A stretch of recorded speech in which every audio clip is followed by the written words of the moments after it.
Magandang araw po. Pag-asa Weather Update. Alamin ang lagay ng panahon ngayong araw ng Biyernes, November 17, 2023. At latest update sa low pressure area na binabantayan sa labas ng Philippine Area of Responsibility.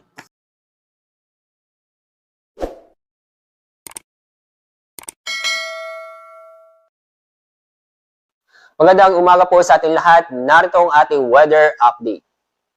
Tatlong weather system ang nakakapekto sa ating bansa: Northeast Monsoon o amihan, shear line, at yung trough o yung extension area ng low pressure area.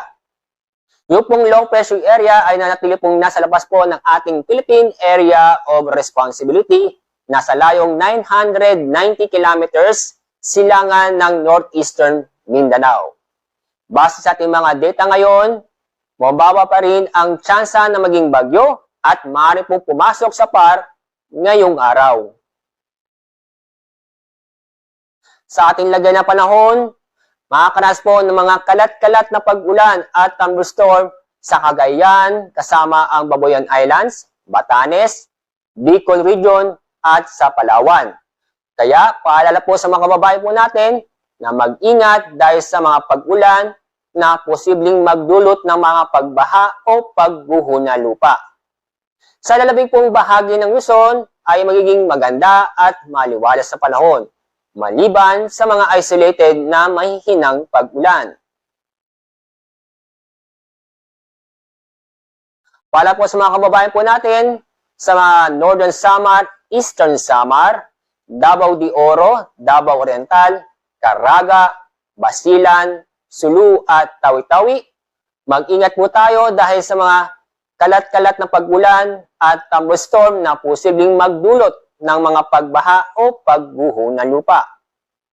Samantala, sa lalabing pong bahagi ng Kabisayan at sa Mindanao ay magiging fair weather po tayo ngayong araw, maliban lang po sa mga localized thunderstorm o mga thunderstorm na magdudulot ng mga biglaang buhos na ulan.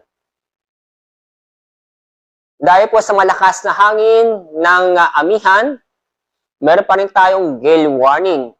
Ang nasasakop po ng gale warning ay sa Batanes, Ilocos Norte, Ilocos Sur, Cagayan, kasama ang Babuyan Islands, Isabela, Aurora, Northern Coast ng Quezon, kasama ang Puyuyo Island, Camarines Norte, Albay, Calayan Islands, Sorsogon, Northern at Eastern Coast ng Catanduanes, Northern at Eastern Coast ng Northern Samar, Eastern Coast ng Eastern Samar, Dinagat Island at ang Eastern Coast ng Surigao del Norte.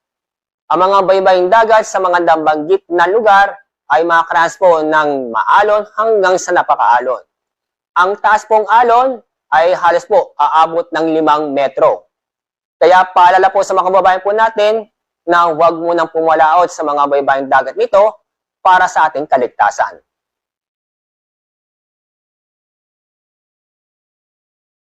Sa ating weather outlook, magpapatuloy na magiging maganda at maliwas sa panahon, maliban lang po sa mga isolated na mahihinang pag-ulan sa Metro Manila. Ganun din po sa Baguio City, ma-enjoy po natin ang weekend. Maliban lang po sa mga isolated na mahina pag-ulan dahil po sa amihan o Northeast Monsoon. Pero sa mga kababayan po natin sa Legazpi City, magiging maulan ating mga panahon sa loob ng 3 araw. Kung saan ay minasam pa rin tayo mga pamisa-misang malalakas na pag-ulan. Kaya mag-ingat po tayo dahil sa mga pag-ulan ito na posible pong magdulot ng mga pagbaha o pagguho ng lupa.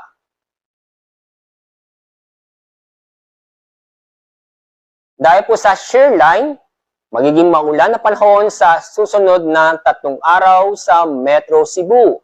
Mag-ingat po ang mga kababayan po natin dahil sa mga pag-uulan na posibleng magdulot ng mga pagbaha o pagguho ng lupa.